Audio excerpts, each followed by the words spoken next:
Chapter 27, Second Year, A Birthday Engagement. Friday, 3rd November, 1972.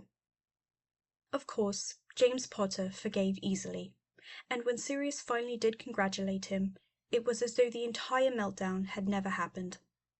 It still stung a bit, seeing James go off to practices without him, but Remus had given Sirius a lot to think about. He didn't want to push away his friends, or let his own emotional turmoil spill over onto other people. A victory for one marauder was a victory for them all.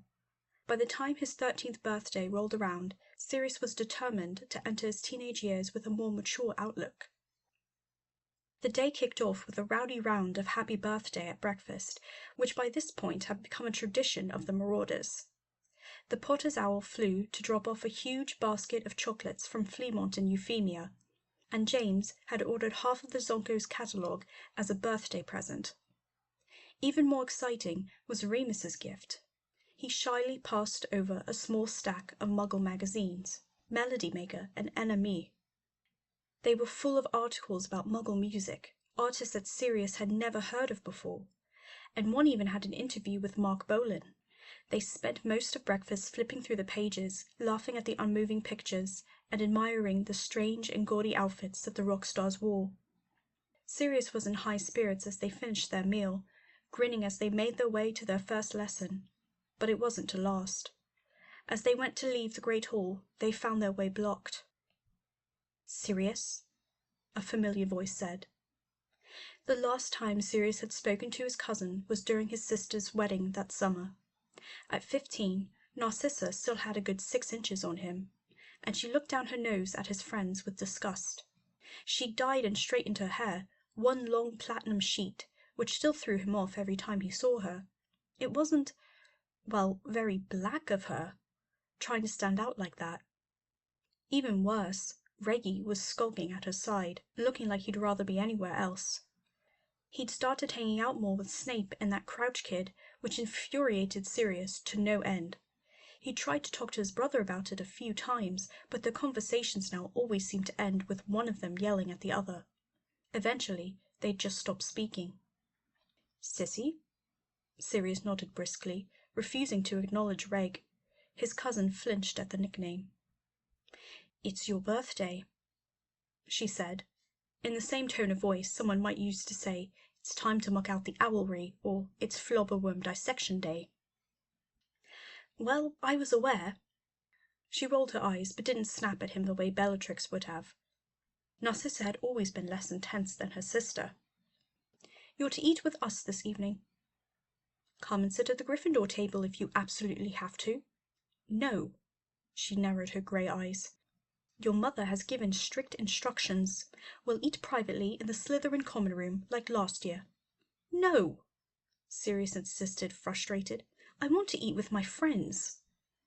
His parents weren't even here. Narcissa could just lie and say they'd eaten together if she really wanted to. He hated the way his family kept trying to push him around. "You can eat with them any time you want," his cousin said sharply, raising her voice a bit. "Birthdays are family occasions." Sirius looked over at his brother. Regulus was staring at his feet, brow furrowed. He looked nervous about something. Irritation prickled over Sirius's skin, but ultimately he knew that Narcissa could make his life very nasty if he didn't agree to do what she said. Turning back to his cousin, he nodded. James reached over and placed a hand on his shoulder, sensing his frustration, and at the gesture, Reggie's head snapped up. He stared at the hand on his brother's shoulder like it had personally offended him, like Sirius was doing something wrong or hurtful by having other friends. Which was unfair, because it wasn't as if Regulus was trying to do anything to help. He hadn't even said happy birthday. After setting a time for dinner, Narcissa flounced away. As usual, Regulus trailed after her, and Sirius watched them go. James turned to him. "Bad luck," he said sympathetically. "Want to bunk off lessons?" Sirius considered it, then shook his head. "Nah, I'll just take a few dung bombs with me to dinner." "We can see if that time bomb spell works." "Perfect." Sirius couldn't decide which was worse, Bellatrix's steady stream of insults or his brother's painfully awkward silence. After a few minutes at a table in the Slytherin common room, with no sound other than their forks scraping their plates, Sirius was leaning towards the latter. Narcissa didn't make much of an effort to speak either, clearly wanting to be anywhere else. There was something odd about the quiet. She and Regulus kept exchanging glances, like they knew something that Sirius didn't. He stubbornly ignored them, scarfing down his dinner as quickly as he could so that he could leave. By the time he was done, Regulus still had half a plate to finish, and Narcissa had barely touched her food at all. "Well," Sirius started to stand, breaking the painful silence. "This has been lovely, truly a delightful conversation, thank you, but you two seem very busy trying to develop some sort of telepathic communication, and I'd hate to interrupt that, so wait." Narcissa grabbed his arm, keeping him at the table. He shook her off, annoyed. "What? Sit back down," she hissed. When he hesitated, she released an exasperated breath. "Just sit down, Sirius. There's something we need to discuss." "Fine," he muttered, rolling his eyes. "What is it?" She was staring down at her plate, lips pressed into a thin line. When he glanced over at Reggie, his brother also refused to meet his eye. Sirius began to feel nervous. Had something happened to Andromeda? Had one of their great aunts died?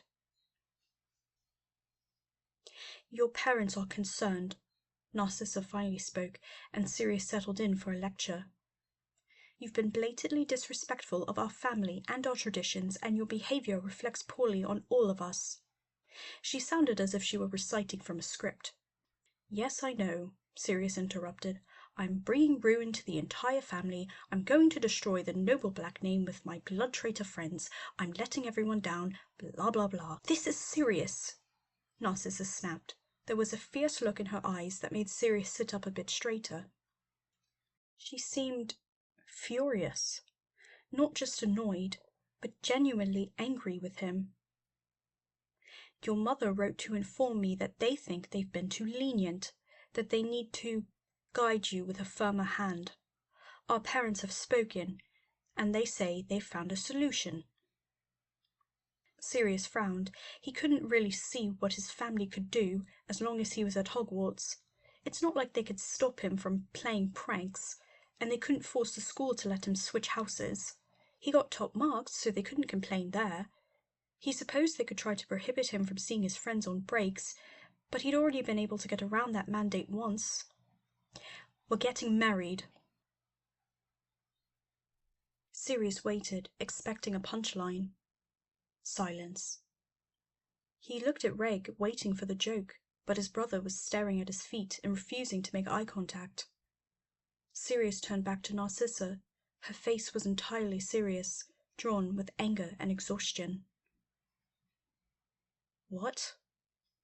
"Our parents have arranged the engagement. The betrothal ceremony is this summer, so you're to buck up your ideas by then."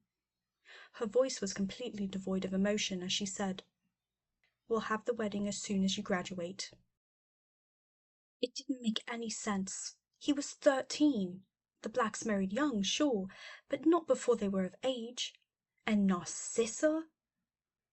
"But we're cousins," he said numbly. She laughed, dry and humorless. "Hasn't stopped our family before." "No, that's disgusting. I'm not marrying you." Something snapped behind Narcissa's eyes. She flushed with rage. "You think I want to marry you? This is all your fault, you stupid little prat," she hissed. "You just had to be the center of attention, playing rebel with your little friends. You and Andromeda, you're as bad as each other, getting herself knocked up by a bloody muggle, and now you've gone and dragged me into it, when I already have Her voice choked off abruptly, and Sirius was shocked to see tears in her eyes. She shoved away from the table, throwing him one last murderous glare. "Happy birthday, Sirius." Narcissa strode off to her room without another word. He watched her go, curtain of pale hair swinging behind her. In the silence left behind, he turned to Reg. "Suppose you knew about this, then?" His brother shook his head helplessly. "Narcissa showed me the letter, but I—" "Right, yeah, Great. Sirius stood too, shaking his head in disgust. Some brother you are. He left before Regulus had a chance to respond. As he made his way back to Gryffindor Tower, Narcissa's words rang in his head. "This is all your fault, you stupid little prat." It couldn't be real, could it? Marriage? Of all things, his parents expected that to fix him? Sirius felt numb, trying to imagine himself placing a ring onto his cousin's finger the way Rodolphus Lestrange had at Bellatrix's betrothal ceremony. He shuddered. Peter and James found him like that, stricken and wandering the dungeons. He'd ended up going the opposite direction that he was supposed to. He hadn't even noticed, just kept walking. They ushered him under the invisibility cloak with them, and Sirius was too numb to even ask why they'd brought it. There was still plenty of time before curfew. James kept asking what had happened, but Sirius couldn't bring himself to speak the words out loud. "I'm getting married." "They're insane," he mumbled distantly. "My family's insane. It's horrendous. My mother's gone crazy. She's lost her mind. Disgusting. Appalling." He was still distracted as they returned to their room, remembering how Narcissa's face had twisted up as she snapped at him. And Andromeda, she was pregnant? When had that happened? Remus sat up, shooting James a concerned look. "What's up?" "It's terrible," Sirius said. "Really, really terrible, vile, the worst, most unthinkable, horrific." He collapsed, face down, on his bed. "He's been like this since we found him in the dungeons," James explained. "Nothing but adjectives." "Superlative adjectives," Sirius corrected, speaking into his pillow. Yeah, you're being dramatic," James sighed from somewhere behind him. "Want to tell us why?" Sirius rolled onto his back, staring up at the canopy of his bed. "Just say it," he thought to himself. "Just tell them. You'll have to tell them eventually." "I'm getting married." The words sounded all wrong, sour on his tongue, heavy where they fell into the quiet room. "What?" All three of his friends spoke simultaneously, shock evident in their voices. Sirius couldn't bring himself to look at them yet. It was easier to speak when he couldn't see their faces. "Narcissa told me." He kept his voice flat, emotionless. "Usually they wouldn't make a match until I was of age, like with Bellatrix, but Sissy says they've decided to tighten the reins in my case." "Make a match?" James sounded flabbergasted. "The Blacks don't still have arranged marriages, surely?" "Of course we do," Sirius sighed, numb. "Noble and most ancient, etc., etc. They want to hold the betrothal ceremony next summer. I'm supposed to buck up my ideas in time for it. Then the wedding is happening as soon as I finish Hogwarts. Doubt you lot will be invited." "That's mad! That's medieval! That's—" "My mother," Sirius replied glumly.